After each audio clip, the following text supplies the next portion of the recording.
Although it seems that many of us here don't really know about the Hamsa chakra. About what? About the Hamsa chakra. Hamsa. In terms of understanding how it relates to the Vishuddhi and what we can do to strengthen our Vishuddhi. Hamsa chakra stands between the Vishuddhi and the Agya, as you can see clearly, positioned like that. But from Vishuddhi, there are many nerves which pass through Hamsas and end up here. They don't all go to the brain. Or we can say that at this time, at this point, all our reactions, which are what you call reflex reactions, finish off. So, supposing now I get some dirty smell, I'll close my nose like that. Or if I can't hear, I'll just pull my ears like this. Or if I see something dirty, or if I see something jarring, my eyes will close automatically. If somebody tries to put a pin through me, immediately I'll spontaneously. It's all built in within my system and your system too, that you react with reflex action. Same thing may not happen to animals. Animals are different. Some animals have certain reflex actions, some have some reflex actions. But we are different, and our reflex actions, we are all practically just the same. There's not much individuality. There isn't much difference in our reflex actions. At the most, with conditioning, somebody might say, yeah, somebody might say, oh, somebody may say something. That's different. But the reflex actions are just the same. So up to the reflex action, we don't have to use discretion. Then starts our discretion part. As discretion starts when we are using these two nadis which meet here without going to the Agya.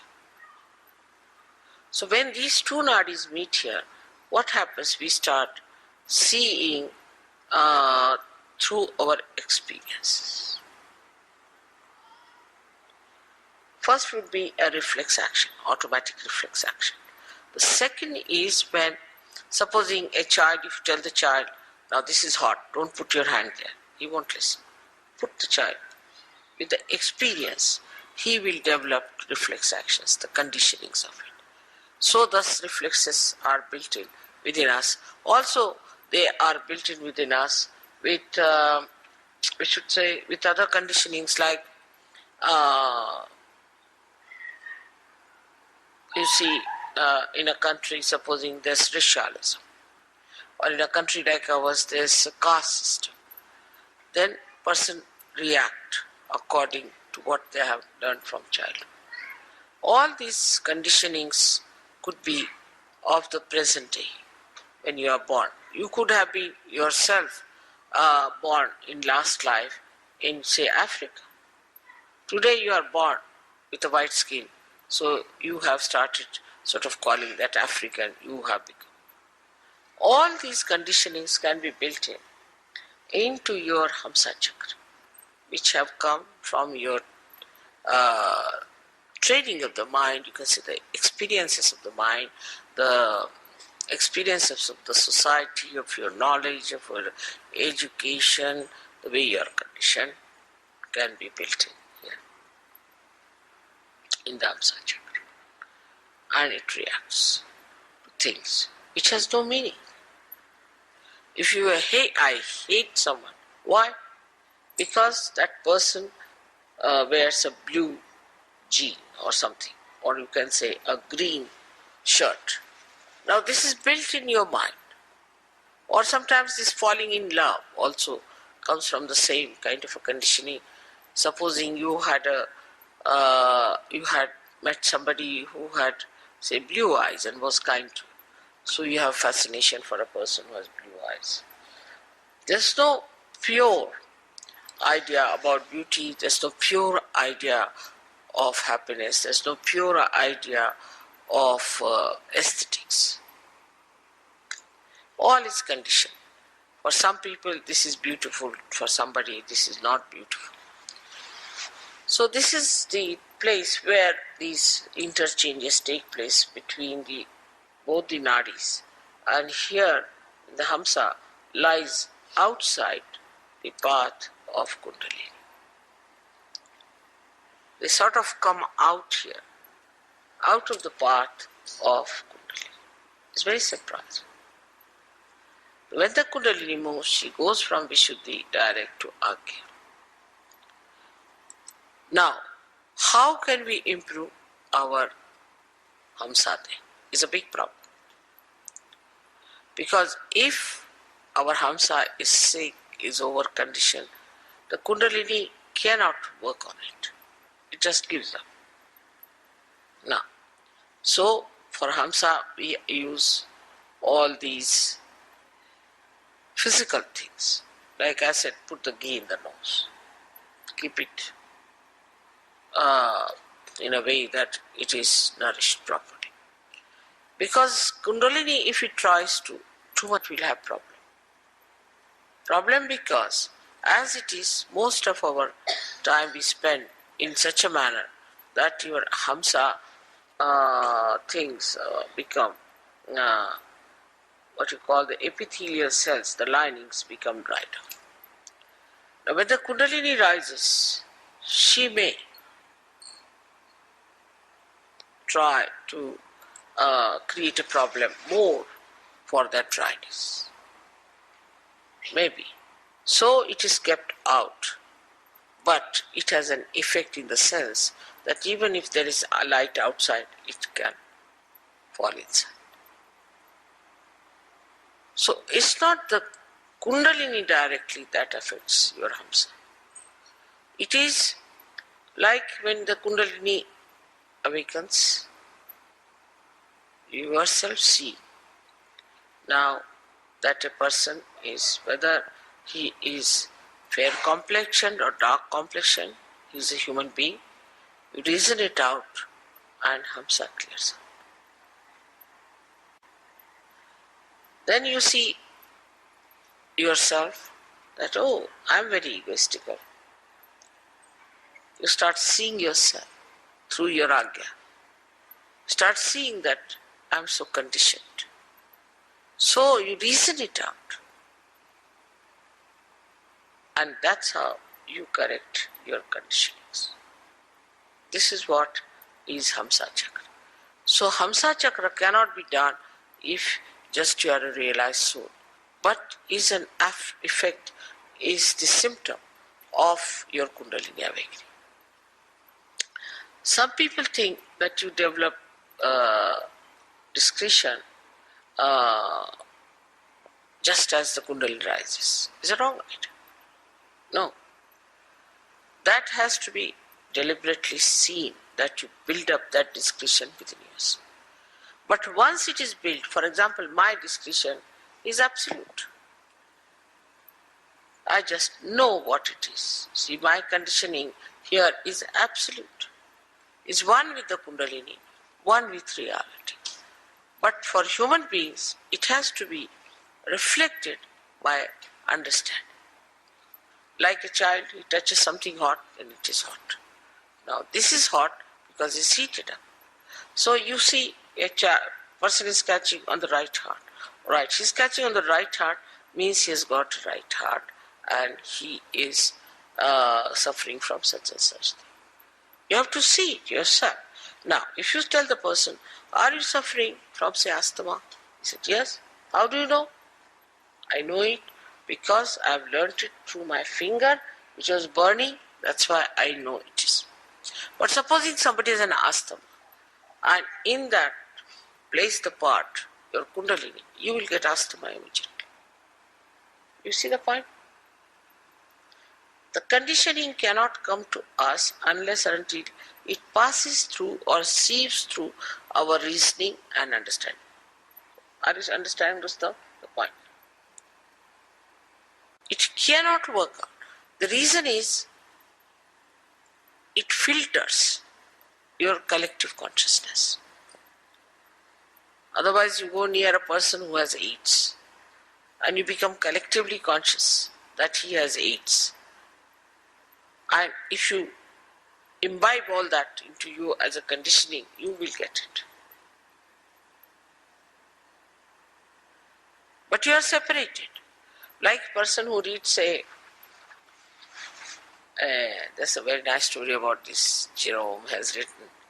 Like one man, he went and read Materia Medica.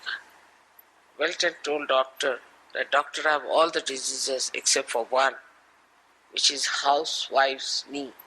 He said, how is it you haven't got it? Because I am not a housewife. So he got conditioned into all the diseases. That's how many people get diseases. But thank God there's a filter. If somebody has a disease, you don't get it because you can filter it. But Hansa Chakra could be affected by badhas. That's one problem. If some badha passes through the nose, you might. Some viruses pass through the nose, you might. Affected means it can get sick.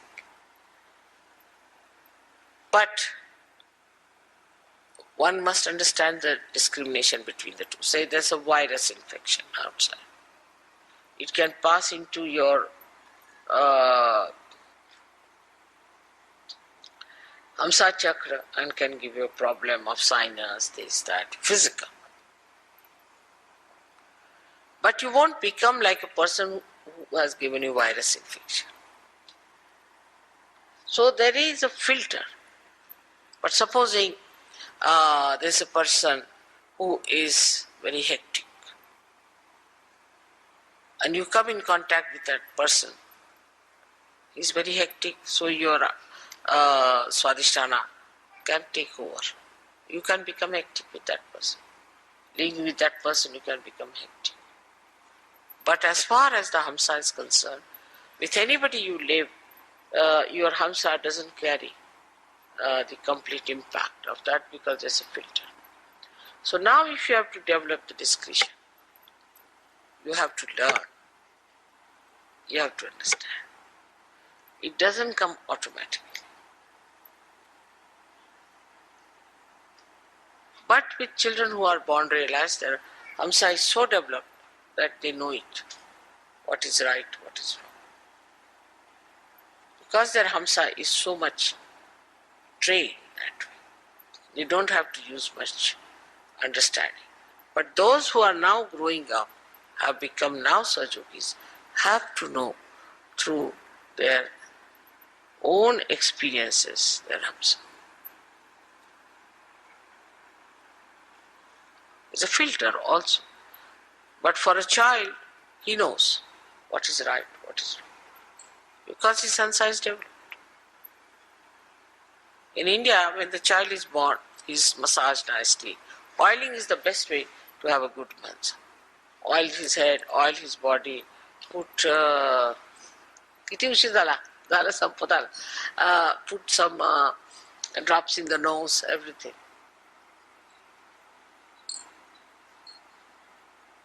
They try in the ear, in the nose, and that's how they build up.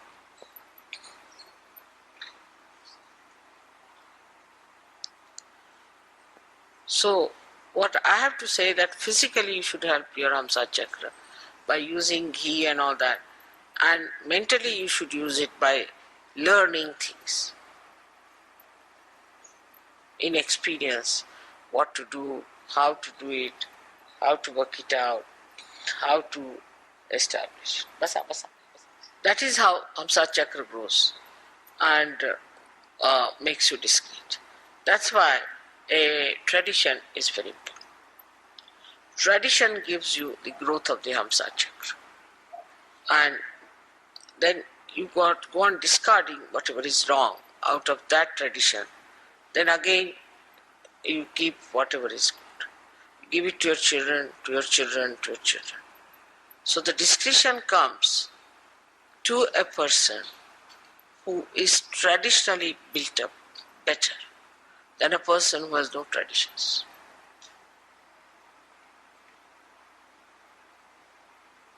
Now, for example, this morning I was discussing that people fill the wash basin and wash their face in the West. In India, we cannot conceive of it, cannot even think of it. I mean, people don't know it can be done. Because in traditional way, it has come out that if you're washing your face and again your water goes into there, then all the dirt is in it, again you're using the same water.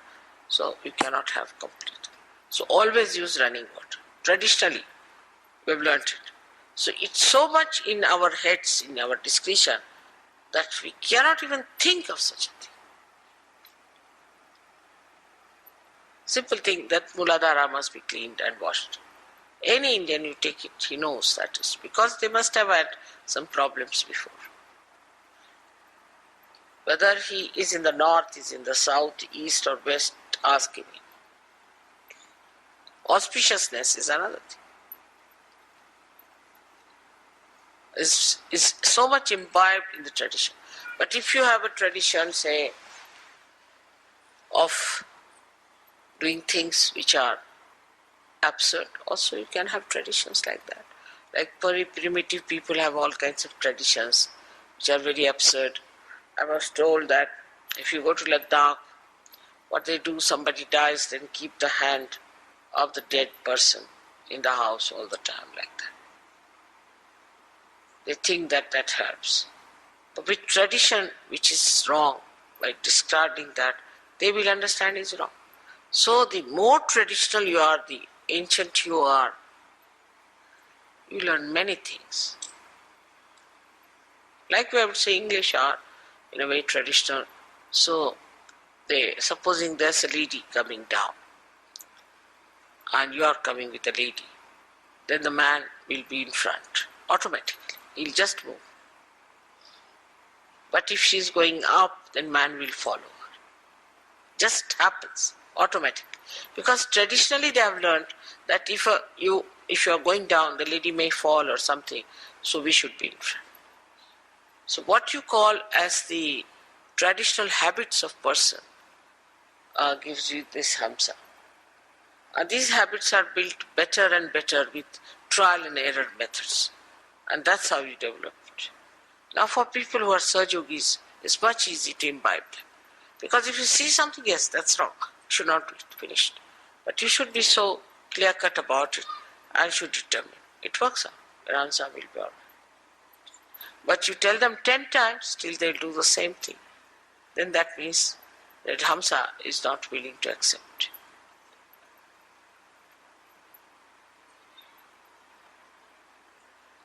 But you must nourish it, you must look after it, you must, as I said, also the kajal is very good for Hamsa chakra.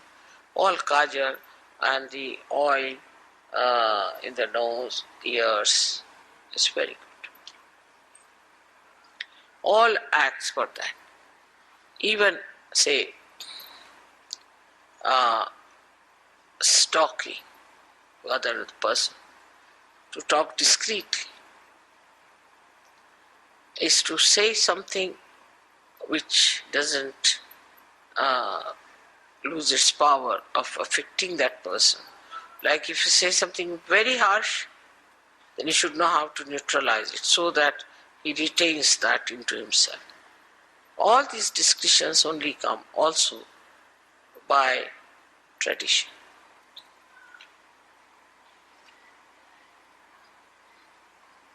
When you find something that is futile, in a collective way, in a tradition, drops out. So the blessings of the tradition is great, but greater are the blessings of your spirit. And the blessings of the spirit are such that through your vibrations, immediately you know this is wrong. But you have to be honest about it, and you just give up. You want to ascend, you want to improve your vibrations. So for that, whatever is needed, you will do.